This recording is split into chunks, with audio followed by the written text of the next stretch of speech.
Hello and welcome to Meet Our Makers, an artist interview podcast produced in association with Beats Per Minute. I'm your host, Jeremy J. Facette. On this episode, we get to meet Kaitlyn Aurelia Smith. Kaitlyn is a producer, songwriter, singer, multi-instrumentalist, but she's best known for playing the rare and very interesting Buchla modular synthesizer.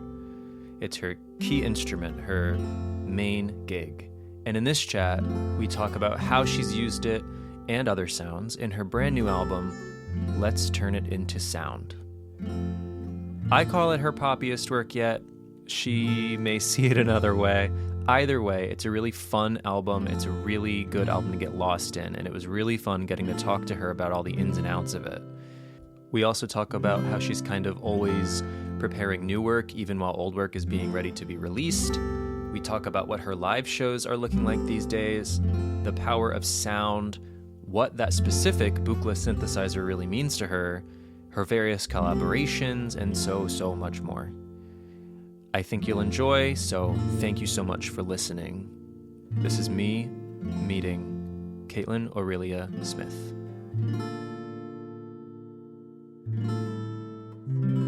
Yes, how are you doing on this day that I find you here October 21st? Great, yeah. It's a really nice, mellow, rainy day, and today's like an organization day for me. So just kind of going through like that fun process of when you finish projects and then you're prepping for projects. Just that overlapping sort of thing, Yeah. workflow, yeah. Yeah. So you're based out of California right now? Yeah, Los Angeles. And then Okay. I am also traveling. So I'm kind of like going between the two places right now. So seems like a sort of busy time. Yeah. An influx time. Yeah. So you mentioned new projects, finished projects, upcoming projects. You are someone who seemingly is always creating something. We're mostly here because because you so graciously agreed to come on, but also because of your newest record, which was back in August, came out back in August, called Let's Turn It Into Sound. Was that your first for Ghostly? It was my second album for Second. Ghostly. Okay. Yeah, the first one was during the pandemic. Oh, so, okay. But like many who released during the pandemic, it kind of got a little tumbled. Was this new one ready to go earlier and you were kind of waiting? It was yes and no. It was like, I feel like all of my albums are ready to go earlier, but the whole process of releasing albums takes a while. Yeah. So I finished this one actually like in the beginning of maybe 2021, and then it just takes a while to get things going. So that sort of overlapping workflow, do you usually end up starting or having started a new project by the time the old one is released? Yeah. And I often have like 5 or 6 things going at once, and which I really like because I love the feeling of like, okay, I need a break from this one and then go with another one. Yeah, I was going to ask, are you someone who sort of thrives off keeping busy like that? Yeah. And it doesn't even really feel like busyness. It feels just kind of like, I guess fun, for lack of a better word. Well, that's great though. By the way, sorry if my voice sounds froggy. I'm still recovering from COVID. Oh, wow. You don't sound froggy at all. Oh, that's because you don't know what I normally sound like, I suppose. Yeah, but I don't feel hear it. Like nasal. Oh, well, that's great. Yeah, I know. We were supposed to talk last week, and then I was still sort of recovering, and I'm better now, but it just like lingers, just like kicks around. Yeah, I know. And the brain feeling is a real thing. Yeah, but I'm here and you're here, and I'm happy you're here. So thank you for coming on. Yeah, likewise. So your newest record from a couple months back, Let's Turn It Into Sound. Usually I speak with people when their record is sort of about to come out. So it's sort of a nice treat to get to talk to someone whose record has been sort of out in the world for a couple months. You've toured it a little bit. How do you think, how has the reception gone, do you think? And how was playing some of this material live? Um, it's really hard for me to answer how the reception, because I don't really know, except for that it's been fun to share it with people and to talk with people about it. And I've only gotten to play, let's see, 3 shows now for it. Oh, okay. But still very much in the beginning. The main tours are in December and next year. But I'm so excited about playing it live because I worked with visual artist Sean Helfrich to make the visuals for the live show, and we got to use a motion capture suit that I got to like move around in, and he used that movement for the animation. And so when I play live, that's like perfectly synced up with the wow. whole live set, and I'm like controlling the timing. And so I'm really having a lot of fun playing it live and look forward to sharing it more. Yeah, that sounds really fun. So are you live controlling the animation, or do you just sync up with the animation? I'm controlling the timing, Okay. but not controlling the animation. Okay. Yeah. So I was going to ask more about your live setup later, but since we're sort of talking about it now, I am curious. Now that you're going to be going out on a more extensive tour, kind of in light of this record, do you try to, or can you play these songs, or is it sort of more improvised and experimental on the stage? No, I play the songs, Okay. and I have a tendency to, like, when I know I'm gonna be playing an album live, I practice it for like a year or so Mm. ahead of time. Or if it's like my album Ears, I wrote the album with the live setup and then just pressed record. Oh, okay. So it just kind of depends on like how I'm going to go about it.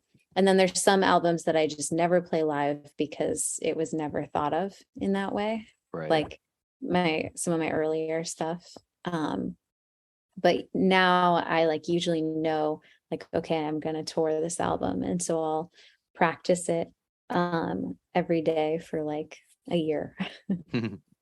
So, okay, so Let's Turn It Into Sound was finished maybe half a year or so before it came out, and then you probably started working on other things, and now it's been out for a couple months. So has your relationship with it changed at all now that it's sort of free in the world and you're kind of moving forward, but it's still there? Yeah, I feel like there's always like new layers to listening for me, like no matter what album it is, if I'm playing it live, because it's like I'm not really listening like how I listen to albums that I'm not playing, like of other people's. Mm-hmm. I listen to something that someone else is making, it feels like a very open, receptive place. And when I'm listening as I'm playing, I'm listening for specific things. Like I'm listening for cues. I'm listening for like what I can add there. And so it's like a very active listening. And then I'm also like, because at this point it's in muscle memory, I'm also like in the embodiment of it. So I feel more just like a pilot than like a listener. And so then it like just becomes like a fun part of the process for me where I'm like, okay, we're about to like fly a plane. I don't know how to explain it. No, but I mean, it keeps the material sort of alive too, because you're kind of interacting with it, even though it's this concrete product. Now you are taking it back, into life essentially. Yeah. Yeah. And it's interesting. I don't know if I think that like this is probably just a psychological thing, but it's like I feel like when any creator pays attention to their creation for like a certain amount of time, it starts to like take on a life of its own. Mm-hmm. And then it's more like I'm simultaneously witnessing it in its own life form as well. So this album, to get into it a little bit more specifically, so I had missed this record when it came out, but I had listened to your past couple records, and then because of this scheduled interview, I obviously listened to the new one, and then I went back a little bit and listened to old stuff. And your career is pretty enigmatic. Like each product, from whatever studio sessions you're in or whatever session you're writing in, it all sounds pretty different, but it is all discernibly you. However, this new record is, I think, in some ways sort of your poppiest record, for lack of a better word. It's still pretty abstract and experimental, but it does kind of have more accessible sounds, and there's a little bit more like focus on beat and structure. There's some more vocals. So I'm curious sort of what led you here over the course of your past few years of releasing into this sort of more groove oriented, beat oriented sound palette.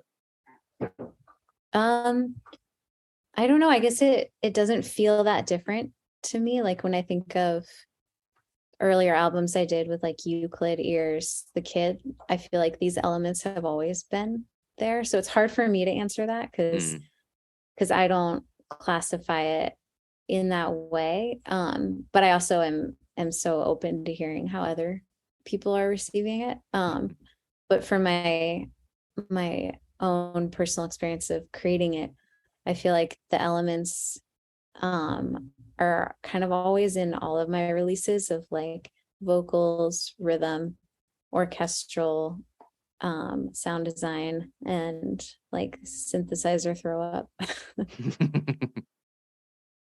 So how much, because I didn't read the credits of this record. Is it all just you, or did you have people on it with you?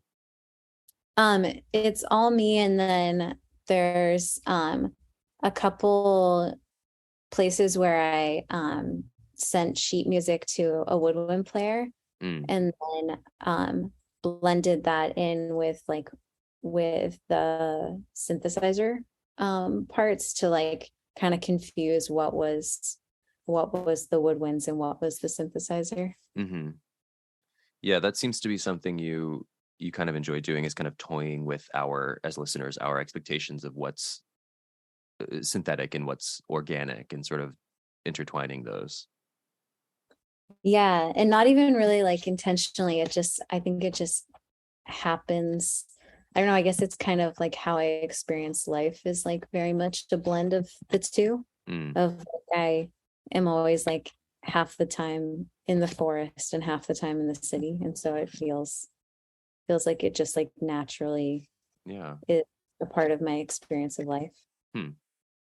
And something else I've seen mentioned around Let's Turn It Into Sound is this idea that sound can potentially express maybe more than simply words can.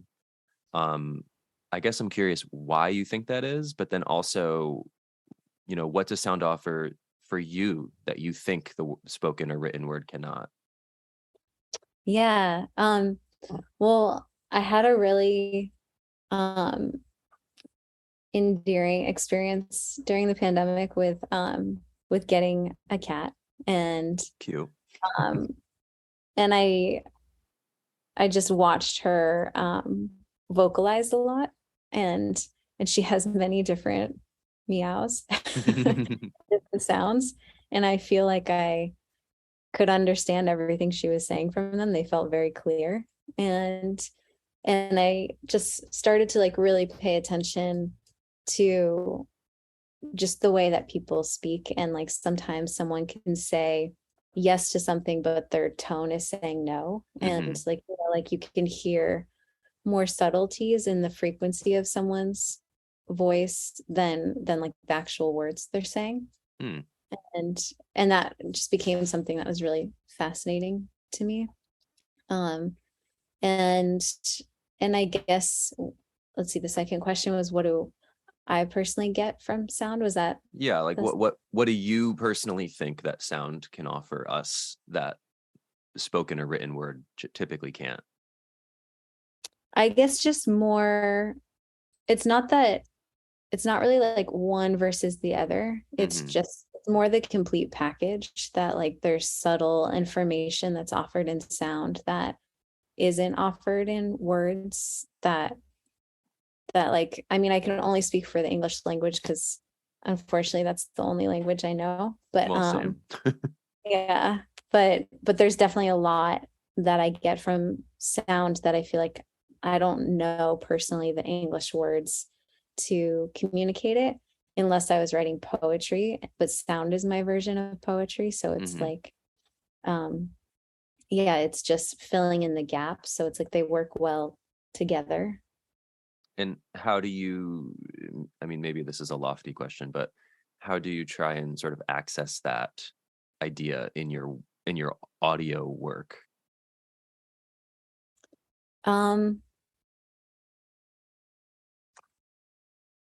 I guess with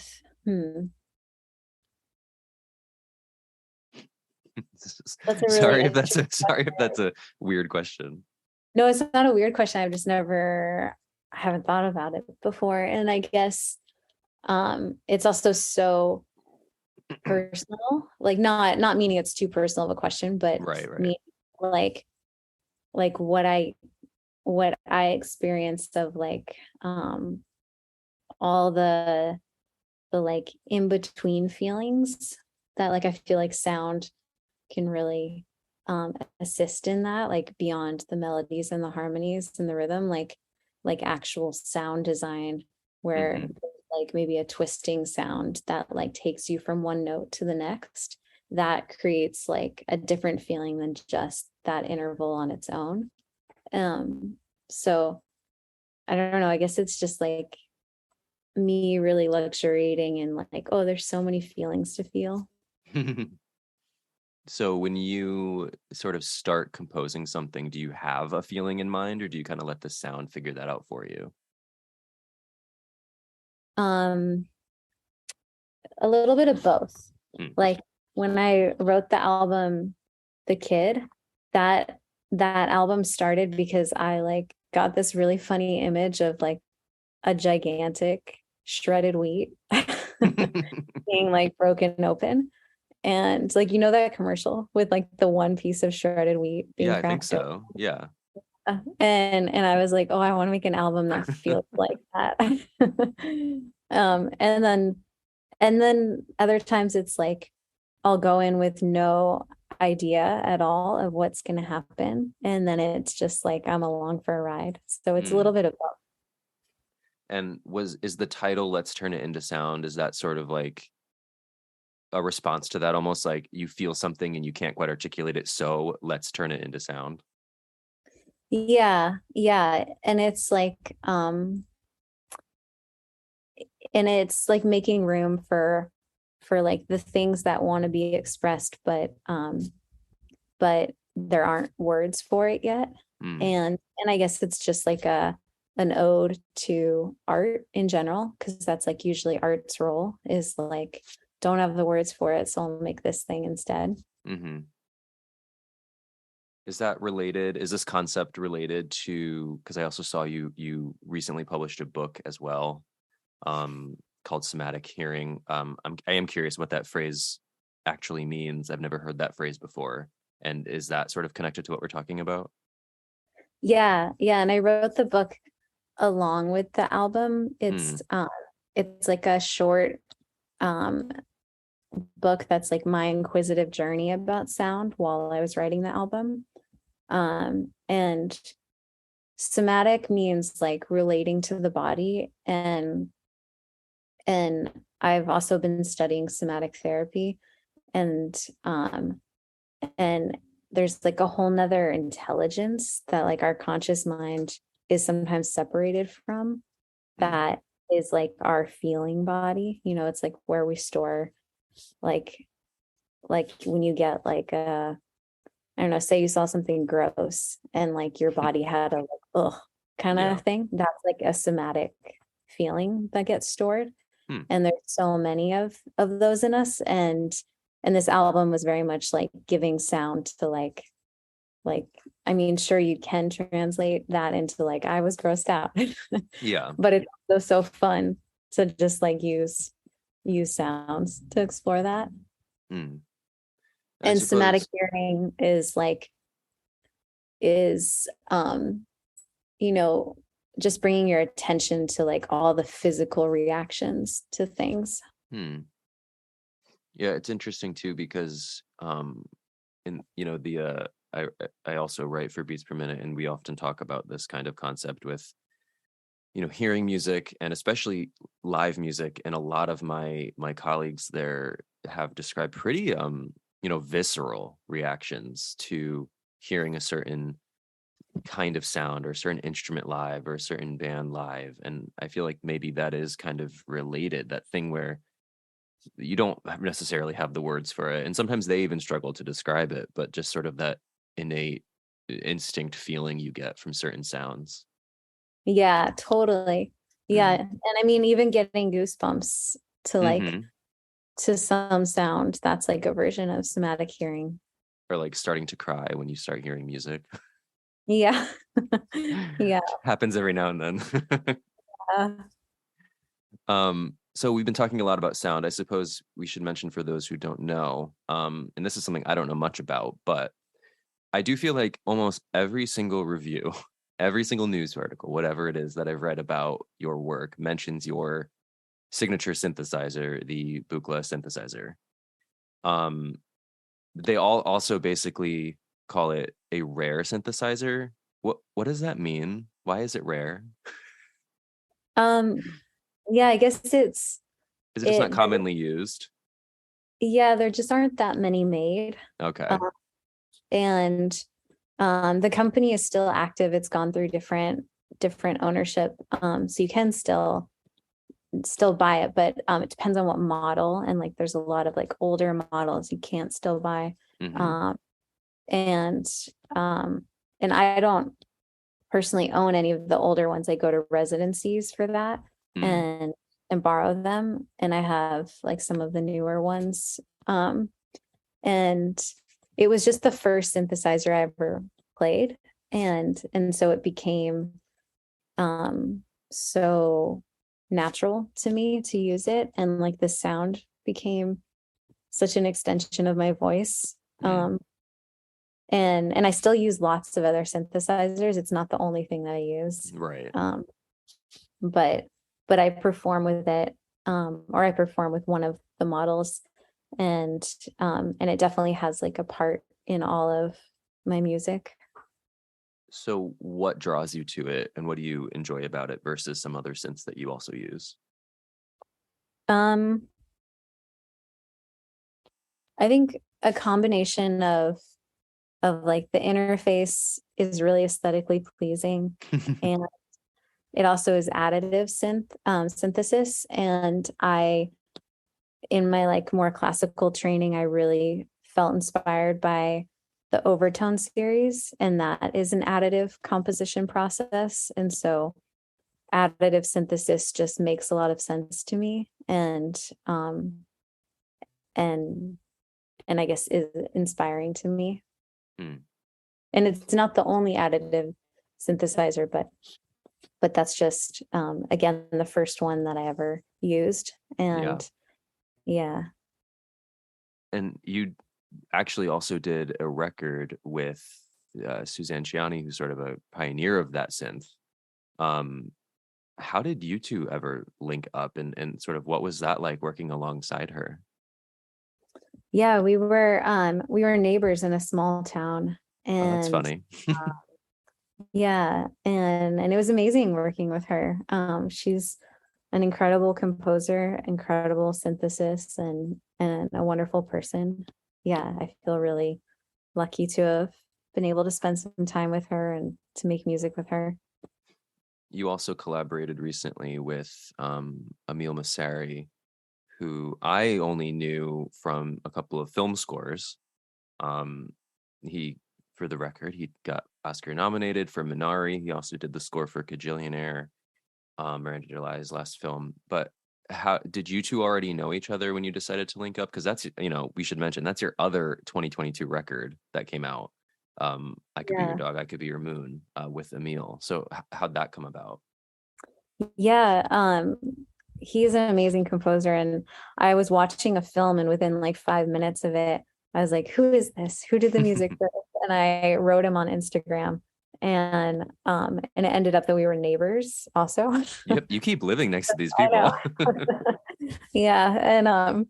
And so then we just met up and went for a couple hikes, and it was just like an instant friendship. And then I moved away for a while, like during the pandemic, and we wanted to continue our friendship. So we were like, let's just make music and like get to know each other through that. And so the album feels so special because it feels like it captured us like building a new friendship together.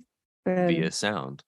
Yeah. And yeah, he's an incredible musician. I feel really lucky to have collaborated with him, both him and Suzanne. I feel like I love collaboration so much, so I feel lucky to collaborate with everyone. Yeah, I was going to ask, because despite that much of your solo work is often quite solo, despite maybe a couple people in and out.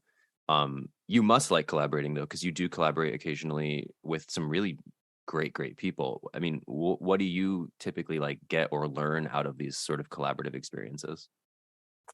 It depends on the type of collaboration. Like if it's a work for hire, like say I'm doing sound for a brand or like music for a film, then I love being in the role of like translator, of just taking notes of like what is at the heart of what this person wants to make, and how can I use music to translate everything that they want to share or like support it. And it's a very different role for me because it's like not about me expressing, and so it's like very much like, how can I make this the best version of what this person wants? And that feels like a really special role to be in. And then if it's collaboration, like how it was with like Suzanne and Emil, like with another artist where we're making something together, it's not like a work for hire thing, then it's like more about what is the like synergy of the both of us together, like what do we create when we come together, and less about like what do I want to make, what do you want to make. It's like, what is the like third thing that happens. Right. Sort of like finding what that conversation between you two sounds like. Yeah. And it's always so neat because it's like, I can never do what other people do, and they can never do what I do. So it's like this really special, like honoring of each other. Yeah. Of like, what part of music are you connected to? Like, what can you hear that I can't hear? That's such an interesting way of thinking about it, but it's probably true of most collaborations in the art world, even if they don't think about it that way. Sort of like, what are you offering to our conversation? What am I offering to our conversation? And then inevitably that will look different than either of those things alone. So yeah, totally. It's like you and I talking right now. Yeah. And if I was talking to myself, that would look very different. Yeah. Dare I ask, do you have like dream people to collaborate with that you haven't yet? Oh yeah, definitely. I mean, it's a risky question. Yeah. There's definitely people on it that like it would be me collaborating with their ghost. But but then there's maybe we can start there. It's a little safer. Who has passed that you want to collaborate with? I mean, that one is also a really long list, but I mean, David Bowie, that's like, of course, at the top. Oh, yeah. And I mean, contemporary people like Steve Reich, I would like really, really love to collaborate with him, and Meredith Monk. And then in the pop world, I mean, D'Angelo has always been really high on my list. That'd be really cool. It'd be a very interesting collaboration. Maybe you're neighbors with him too. Yeah. You never I know. know. Yeah. I mean, Solange, I can like the list is so long. Yeah. And I mean, maybe I'm wrong because I'm not in it, but it feels like popular music and experimental music is sort of, I don't say merging, but coming closer together these days. Like, I don't think it'd be out of the question for someone like Solange to tap you for an assist somewhere, That would be amazing. You can put it I'm out in just the gonna say universe. yes to that future. So you mentioned pop people, you mentioned some experimentalists. Are there other sort of like modern day electronic or neoclassical composers that you think we, like myself and people who listen to this, should be on the lookout for or watching? Yeah, definitely. Like as far as neoclassical goes, Carolyn Shaw is really amazing. Mm-hmm. Um, I'm trying to think of people that maybe um I know I'm putting you on the spot. yeah, but for neoclassical, like Ellery Saxel is also a really special composer. Um, Mm. and then for electronic, like experimental Mm-hmm. electronic, that one, there's also like a really long list. But I mean the person that I collaborated with visually, they're also an electronic musician. They go under Cool Maritime. Okay. Um, they they make beautiful music, and um I mean I have an NTS show that I feel like I'm sharing often, like a combination of that of like electronic music and neoclassical Mm-hmm. music. Um, so if people want to see like an extensive list, there's Yeah. always there's always that. I guess I ask because, especially when I was listening to the newest record, I kind of got these flashes sometimes of something that like Ellen Allien might have made back in the Oh, I don't know who that is. 2000s. I'm gonna Ellen look. Allien? She, Ellen. Ellen Allien, it's like alien but with two L's. She's a German producer. Oh, cool. I'll look her Yeah, up. she's great, and she has some stuff in the mid-ish 2000s that it kind of reminded me of. And then people like Autechre, um that sort of like just really unpredictable sound play. But even though they're still working, the most of their work that people sort of flock to is a bit older. And I was just curious if there were some modern day composers that maybe influence you or inspire you. So that's why I asked that question. Oh yeah. Yeah. There's definitely a lot, but the ones that like inspired this album um probably were like they didn't inspire it in a way where it sounds like it, but Hmm. they I'm trying to think like I mean actually there is one artist that I laugh because like they make me laugh so much, and I like really wanted this album to have that element of it. But there's this pop star, I think he's Ukrainian, named Vitus, I've never VIT. heard of him. Oh my gosh. He is very special. I'm just gonna leave it at that. Does he know And that or he makes you laugh? no, he's Ukrainian. I don't think he knows anything about me. He's like such a famous Ukrainian pop star. Oh, okay. Um, and there was like two, oh, I'm trying to remember the other one.